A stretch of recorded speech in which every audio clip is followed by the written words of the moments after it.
Huli ang isang dating sundalo at isang broadcaster sa radyo dahil sa pagbebenta umano ng mga hindi lisensyadong baril. Balitang hatid ni John Consulta.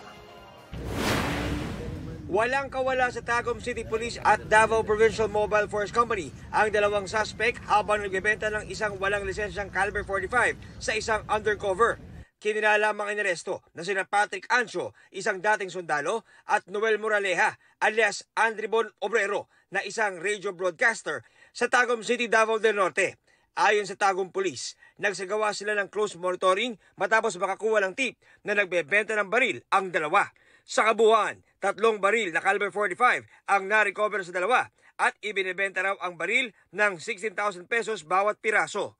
Yung pina-verify namin yan sa RC issue, wala kasi yung mga records sir, tapos yung isa dyan is expired. So yun ang inaalam namin ngayon sir. Ongoing pa din yung investigation. Gaya like what I said earlier sir, na baka may mga previous transaction pa sila dito sa Tagum.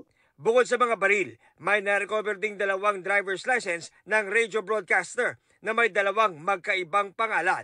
Sa R18591, may section doon na pasok yung pagbebenta ng baril, tapos yung illegal possession of firearms and ammunition. As of now, covered pa tayo sa BSKE gun ban. Nakausap ng GMA Integrated News si Pat Lucero Pacquiao, ang station manager ng 99.9 RPFM, at kinumpirma niyang talent broadcaster nila, si Moraleja. 2 linggo na raw itong hindi pumapasok sa trabaho.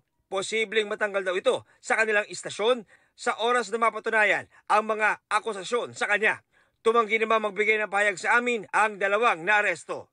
John Consulta, nagbabalita para sa GMA Integrated News.